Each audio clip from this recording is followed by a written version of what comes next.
I circle prospect. I don't really call FSBOs and expireds. I did.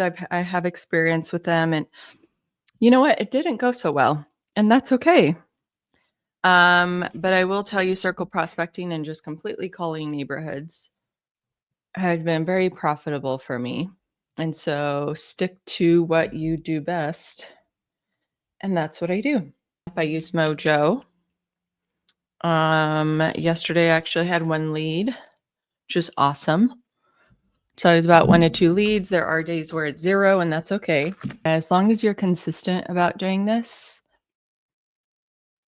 then you will be successful if this is what you're planning on doing. I have hired an ISA before, an inside sales agent, someone to actually call on my behalf.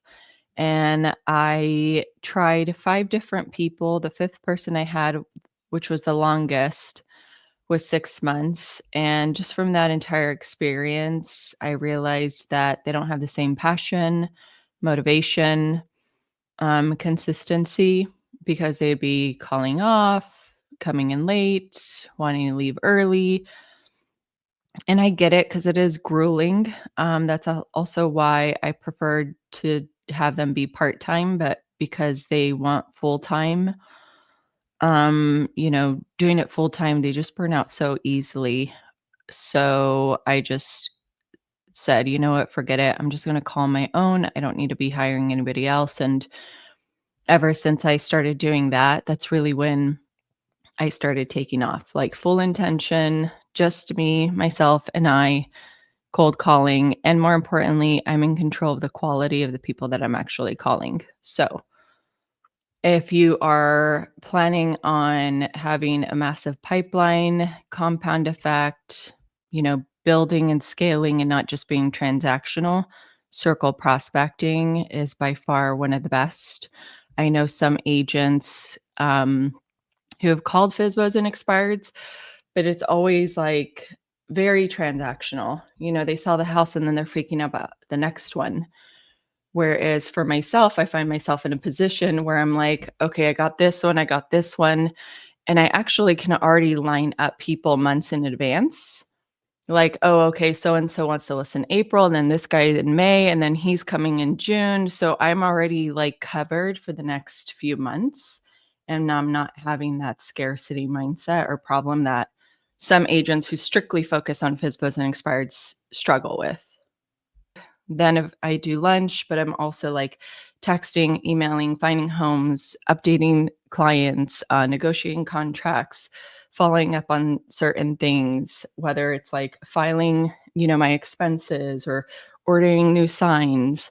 But from about, I guess, 10 a.m. till 6 p.m., I'm working. And in the evening time, I'm still working after my kids go to bed. I'm doing marketing. So late last night, excuse me, I need water. Late last night, I was posting on Facebook and Instagram and like posting my home tour videos that I did for the properties and just like repurposing the content and putting it on the Facebook page, putting it on Facebook Marketplace, putting it on Instagram. So I still work a lot because at the end of the day, this is my full-time job. If I'm not working on the business, in the business, then I'm with family. I mean, sometimes I don't want to always talk to people.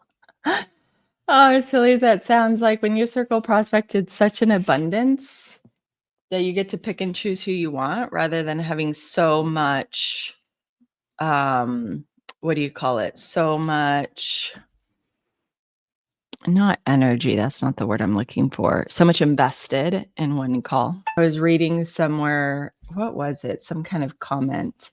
And they said, oh, cold calling is boring. I was like, yes, it is. It's so boring. He goes, I just sit around and wait for somebody to pick up the phone.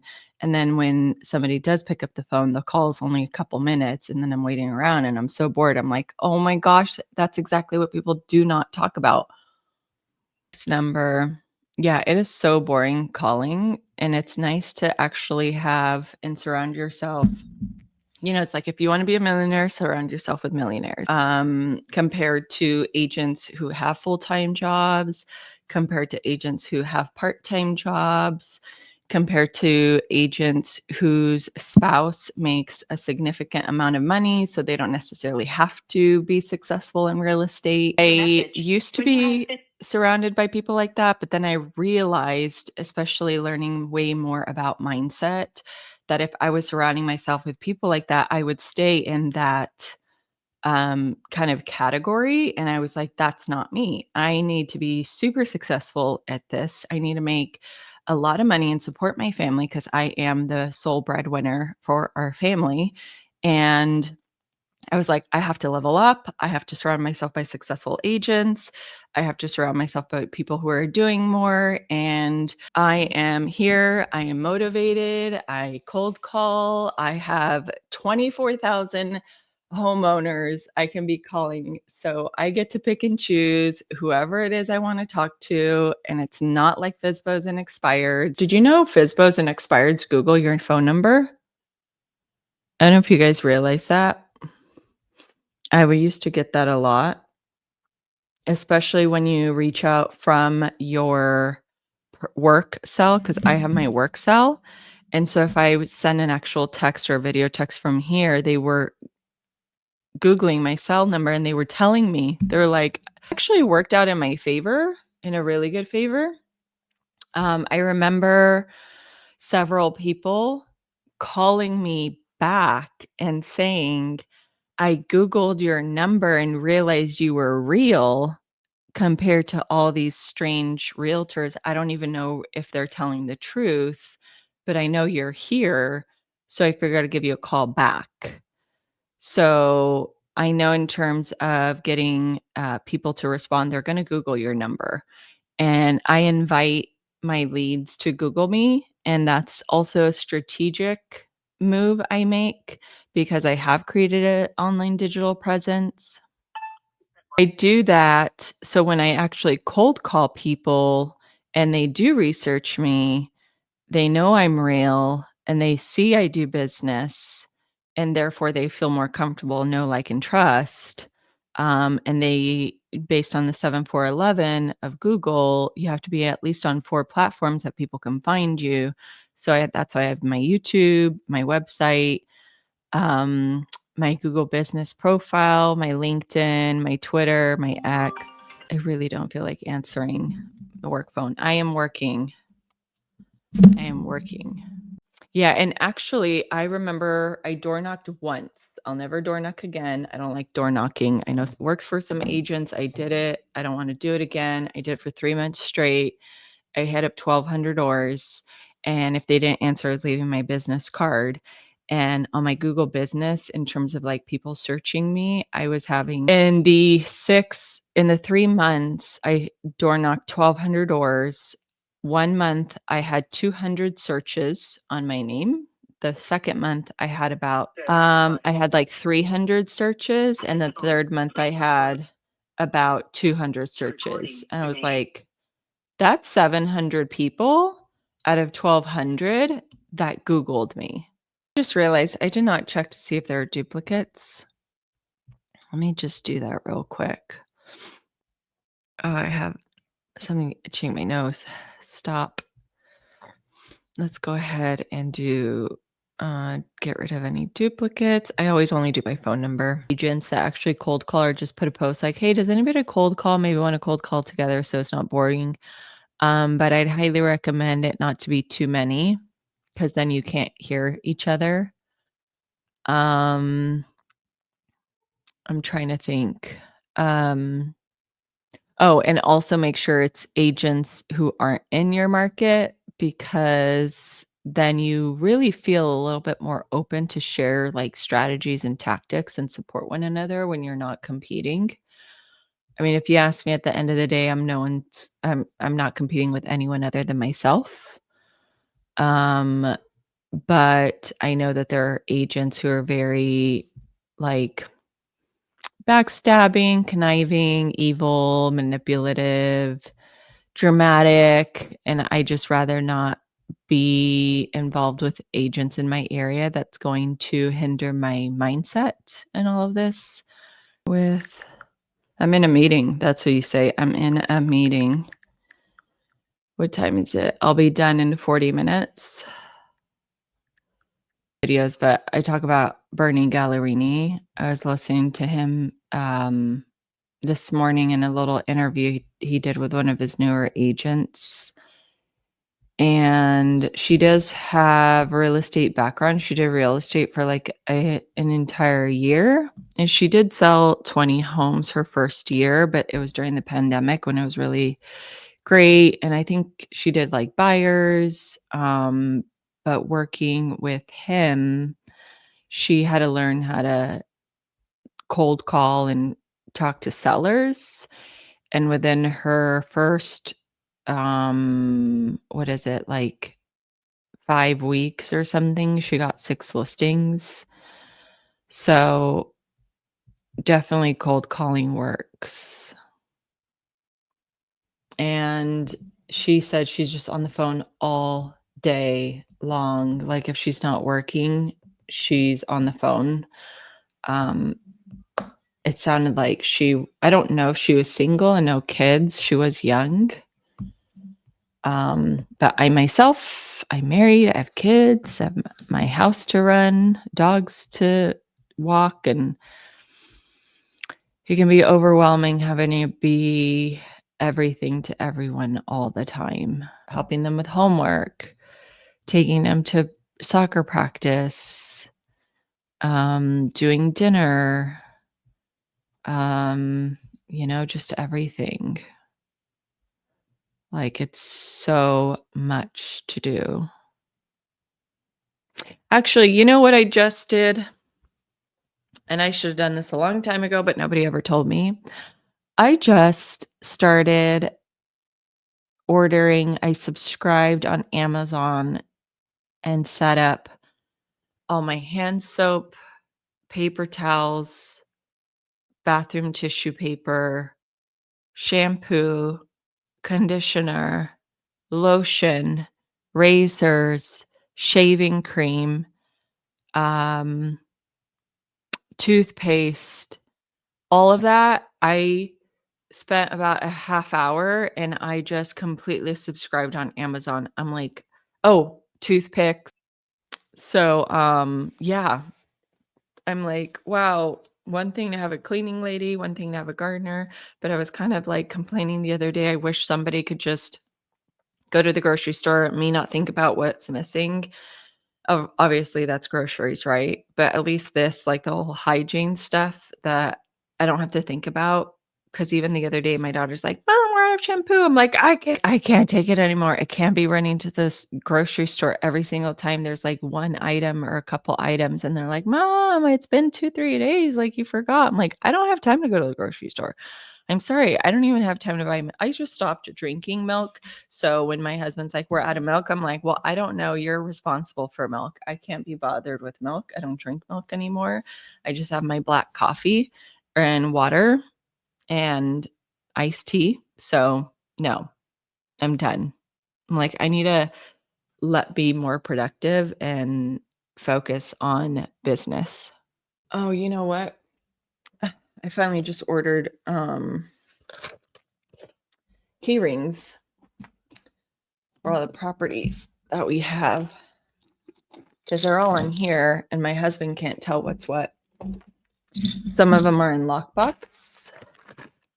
And then the other ones I should say this, when I take a property, I always make a copy of the key because some agents take off with the key, sometimes as a strategy, or they just forget.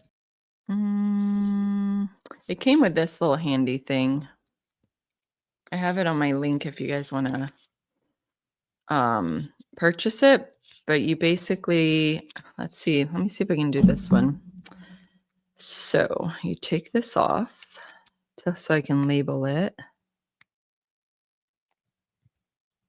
Okay, let's put the first one here. This is should I write here? I'll put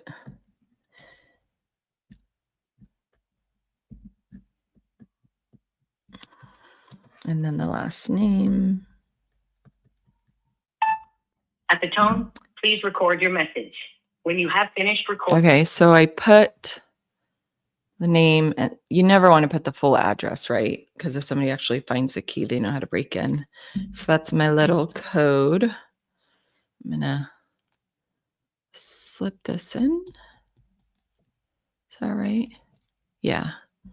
And then I put the little key ring back in. Okay.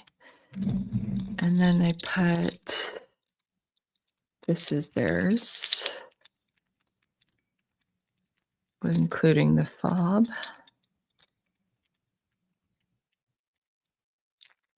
I swear I feel like a janitor. Okay, and then we're gonna go like this.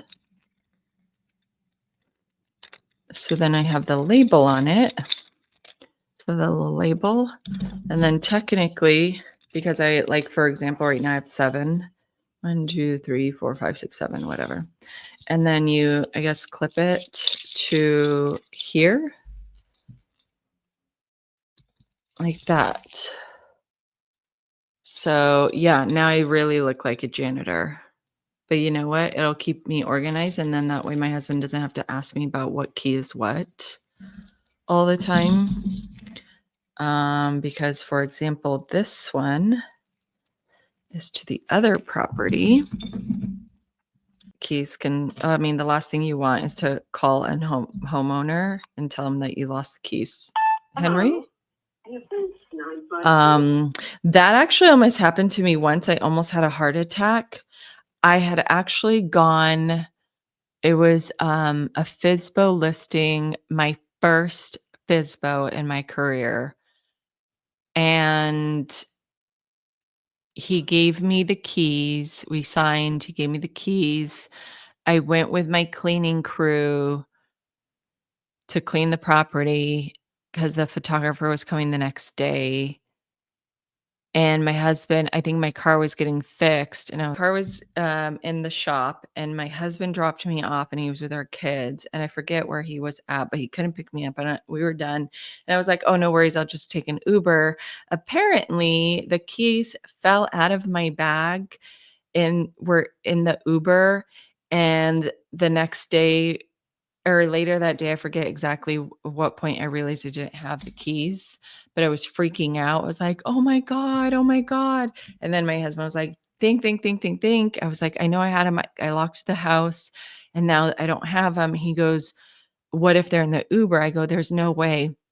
But thankfully I called Uber. They got me in contact with the driver. I reached out and he goes, yes, I have the keys. Oh, I told my husband, I was like, I can come to you now. Thank God he was home and he gave me his address, the keys. And my husband and I believe in karma and we believe in tipping and we believe in taking care of people. So we actually gave him money and he was like, no. Like, please don't. I don't want. And I'm like, no, please. And he took it and he's like, thank you so much. He goes, you're the first person to ever give me money for returning something. This really means a lot to me. And we're like, oh my gosh. So listen, if you ever leave something in Uber and the Uber driver is working with you to get you back your things, like slip them some money. That I think is like the honest, right thing to do. So since then, I would just freak out about how many contacts do we have? 4. 4 and 32 minutes, not bad. That would end up being about 8 in an hour. I will take it. Actually, I have a few buyers now. More and more are reaching out to me. And that's fine because surprisingly, they are very high qualified. I give them a lender and they're already like, okay, we're on it. I'm like, damn, you guys move fast. This is amazing. Cool. So look at that. You guys want to consider this? I would only recommend this if you have multiple, which I do. I have to put 5 more, which will help my husband and I. And yeah, so it really keeps my husband doesn't have to ask me, which one is this? And I was saying earlier, I actually like to keep a copy because agents will accidentally forget it, misplace it, whatever. So the homeowner can have a copy. I have a copy and then one at the property, like especially if it's a lockbox. If it's not a lockbox, then I obviously have the copy. I like to just go to the Kimi machines. I think it's like $7 for a key, but that's just part of my expense. I mean, if you end up selling 20 properties, that's $140 in expenses. That's not bad. He appreciated my approach.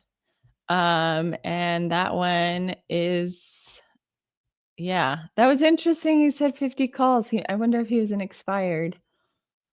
But that was very refreshing to get a compliment. He said he cold calls for commercial real estate. Hopefully, he learned a little thing or two from me. It's pretty awesome. I'm not here to convince anyone. I'm just looking for somebody who's already made that decision on their own. And when you can really use that and be in that mindset, it's pretty amazing. Like, okay, I understand FSBOs and expireds have already made that decision, but then it becomes a question of how are you truly going to stand out? You know, sometimes it's a race to the bottom, right? See, I just don't want to take that call. I don't like that she was yelling. I don't even know what she said, and I don't even know if she said, "Who is this?" But the fact that she was shouting, I was like, "I'm not here for that energy." Because that just threw me off. So feel free to hang up on people. That was an $8 million home. Burp. Next. I'm not 100% sure. Yeah. Oh, 7 million. That's what Zillow says, right? Who knows? Still, that's very expensive. I am thinking of selling. How did you know? I'm like, I didn't. You can't leave a message. I didn't. I just called you out of the blue and you told me. And that is how I've been doing so well.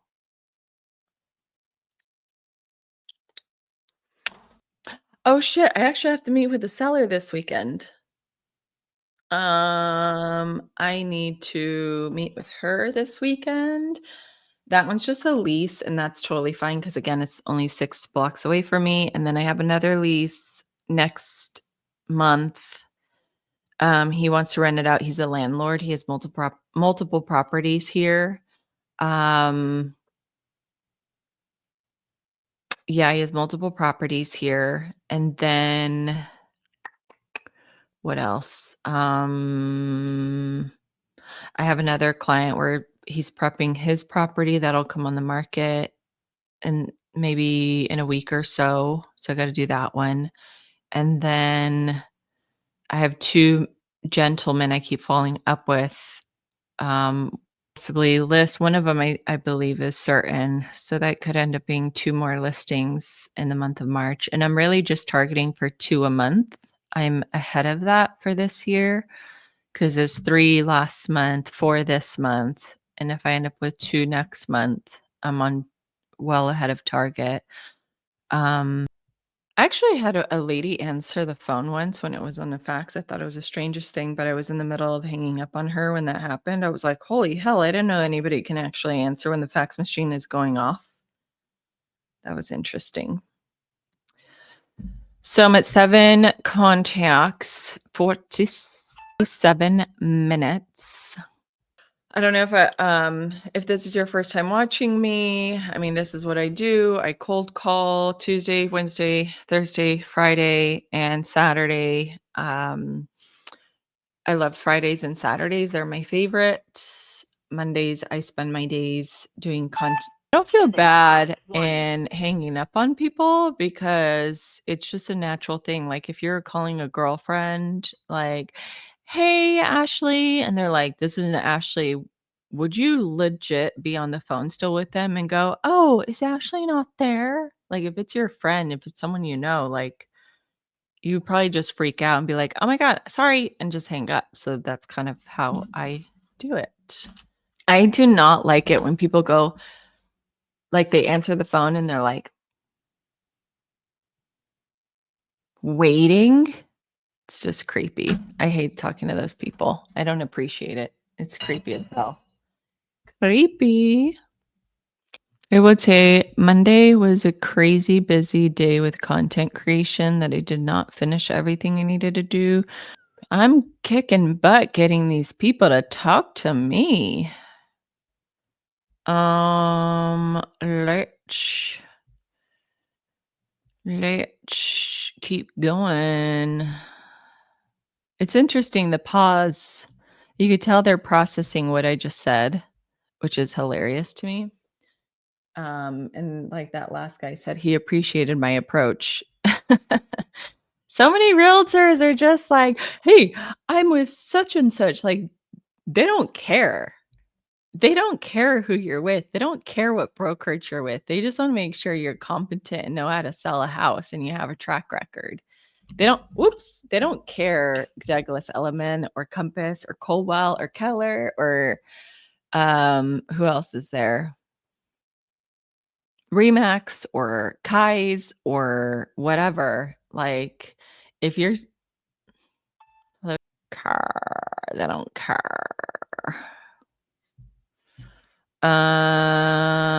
They really just don't care.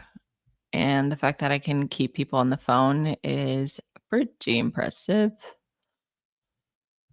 That's one of the questions I was talking to a gentleman about because he has a whole sales team and he's talks about how whiny and complainy his what do you call it, his guys are, the sales team, and they're like, oh, I got yelled at, oh, I got this, I got that.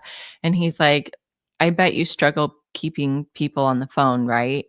And I was like, no, I'm pretty good at it. He's like, what do you mean? What are you talking about? I'm like, and then I kinda pitched him on some of the things I said, and he was laughing. He was like, "Oh my god, if you called me and said that," he goes, "I would not hang up on you either." Oh. 8 conversations in 55 minutes. I have a feeling one person is gonna at least pick up in the next 5. That'll make it 9. True, true, true. But I will definitely tell you that cold calling in real estate is worth it. There was, another realtor I saw on YouTube, young guy, I don't know if he's in his 20s or early 30s, single guy, and he was talking about how he circle prospects or just, does what I do. His approach is, maybe not. I hung up on him. Um Yeah, he did like I think 70,000 or something his first year through cold calling and then got it to 100 something and then 250 and then I think he's been in it for a while now and I saw some post and he's like I made 500,000. So I know circle prospecting is the best way to go for compound and just build and build and build compared to always being on the chase with FSBOs and expireds, and it's a lot easier, especially when you like for myself, the amount of value I provide to clients, especially when I'm nurturing them, is just keeping them up to date with the market. So I'm already behaving as their agent before I'm their agent. So inform them about the market. And sometimes when I'm at their house, they'll ask me questions about the house. And because I know I have so much information about just being in the industry, very, very interesting. He was just talking about like, oh, if you were to talk to the neighbors, I bet they'll tell you that they're not interested in selling. But I've already called all your neighbors and I have plenty of leads. So I already know the ones who are thinking about selling, but he's not. He was definitely coming across as far as like, I know what's going on the real estate market.